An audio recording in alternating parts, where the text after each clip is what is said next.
Hey everybody, this is Dave Van Dyke of the Van Dyke Revue, and as you might have heard, we were named Nicest Town in America, and here is the BBC recording. Tuesday's US presidential election comes at a time of deep political polarization and a year indelibly marked by the pandemic and protests for racial justice. But a town of 4,500 people in the upper Midwestern state of Michigan appears to have risen above the national divisions. Buchanan has been named this year's nicest place in America by Reader's Digest magazine, and NewsHour's James Kumarasamy has been to visit. Well, I happen to come from the nicest place in America, according to Reader's Digest. I hail from Buchanan, Michigan, the nicest place in America. On a chilly autumnal day, surrounded by warm autumnal colours, John Van Dyke and his band, the Van Dyke Revue, are lifting the spirits in this rural part of Michigan. Hard times come again no more. When we're not coming much longer, we're going to make it. It was John who nominated the small former mill town to be 2020's nicest place in America. He told me how Buchanan's predominantly white population had responded to one of a turbulent year's most divisive events with a show of solidarity.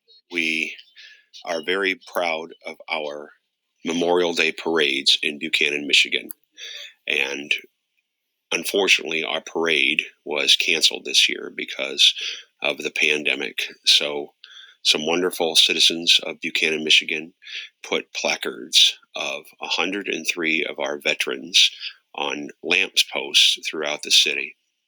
Then, on Memorial Day, the day that we were supposed to have the parade, George Floyd was murdered.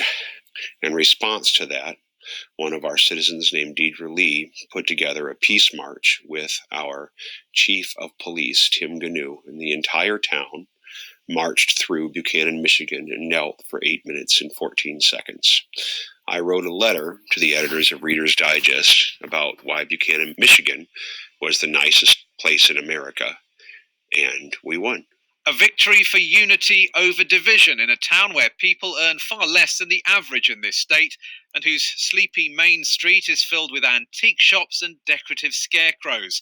Although, on the day we visited, the atmosphere in Buchanan wasn't as bucolic as usual. As we're standing here, a convoy of Trump supporters is driving through this town, hooting their horns, raising their thumbs. Keep America great, make America great again. Police lives matter on that one. They're getting a warm greeting from the people here.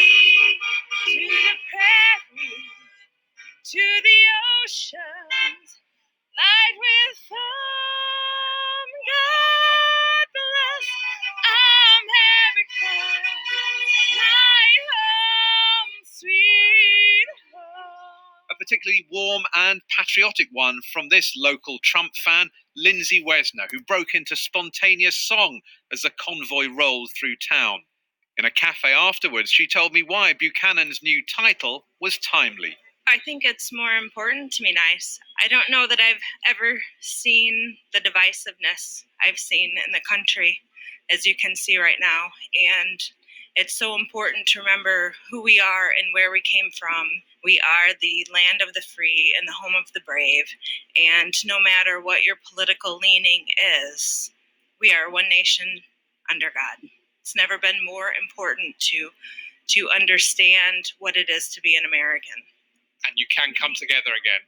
Oh, absolutely, absolutely. It's just my imagination.